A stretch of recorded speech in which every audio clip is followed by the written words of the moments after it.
ყველაზე მეტად გუშინ გავრცელებული კადრების შემდეგ პატიმართა ახლობლები არიან შეშინებული. დღეს დილიდან გლდანის მერვე საპყრობილესთან პატიმრების ოჯახის წევრები მივიდნენ რა ვითარებაა გლდანის ციხესთან. პირდაპირ ეთერში იმედა დარსალია სრთავთ იმედა მოგესალმებით გისმენთ. შემზარავი ისტორიები, საპატიმროებიდან ცხრემლები, ემოციები, შიში პატიმრების მდგომარეობაზე. აი ეს არის ის, რაც დღეს მე აქ მერვე საპყრობილესთან მოვისმინე და ვნახე. დღეს დილიდან აქ იმყოფება სახალხო დამცველის წარმომადგენელი, რომელიც ამ წუთებში საპატიმროებშია შესული და პატიმრებს ხვდება. მე აღვნიშნა, რომ ის წუხელ მთელი ღამის განმავლობაში, ფაქტურად მთელი ღამის განმავლობაში მუშაობდა მერვე საპყრობილეში. აქ მე შევნიშნე რამდენიმე სასულიერო პირი, აქ არიან პატიმრების ოჯახის წევრები, აქ არიან უბრალო მოქალაქეები, რომლებიც გუშინ საღამოს მეცხრე არსზე გასული შემზარავი კადრების გამო შეიკრიბნენ და ცდილობენ საკუთარი პატიმარი მოიკითხონ. გეტყვით, რომ ჩემი ინფორმაციით მერვე საპყრობილეში 10 დღით აპირებენ კარანტინის გამოცხადებას, რაც ნიშნავს, რომ ოჯახის წევრებს აეკრძალებათ პატიმრებთან შეხვედრა.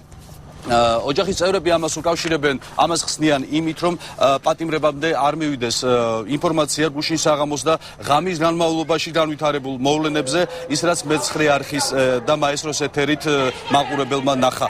სწორედ ეს საპყრობილია, სადაც მუშაობდა ვლადიმერ ბედუკიძე, ადამიანი, რომელიც ღიად და ფარულად იწერდა პატიმრების წამების კადრებს, როგორც იცით, გუშინ მე მას პირადად ვესაუბრე სკაიპის საშუალებით და მან თქვა, რომ ამას ბაჩუ ახალაიასა და ციხის სხვა მაღალჩინოსანი თანამდებობის პირების დავალებით აკეთებდა. ციხის საპყრობილე რამდენიმე წუთი წინ დატოვა ადვოკატმა შალვა თადუმაძემ, ეს არის თამაზ თამაზაშვილის ადვოკატი. ჩვენ შეგვიძლია მას მოусმინოთ.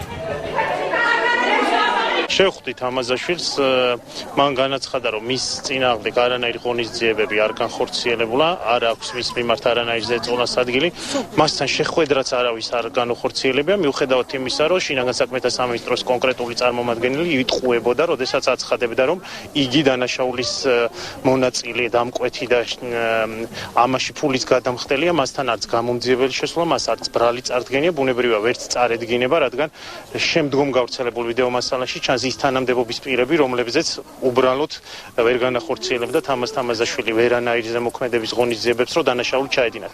აქედან გამომდინარე თამაზაშვილის ჯანმრთელობის მდგომარეობა დღეის მდგომარეობით არის ნორმალური, მას არანაირი საფრთხე ამ წუთში არ ემუქრება, რა იქნება მომავალში არ ვიცი, ჩვენ ადვოკატები გეგმავთ, რომ მის ნახვასთან დაკავშირებით კონკრეტული ღონისძიებები განვახორციელოთ და ყოველდღიურად ვიმორიგებოთ მის სანახავად.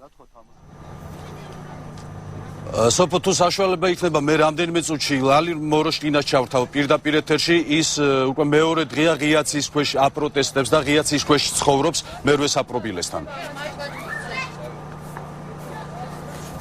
დიდი მადლობა, ჩვენ ცოტა ხანში დაუბრუნდებით გლდანის ციხეს და პირდაპირ ეთერში ლალი მოროშკინა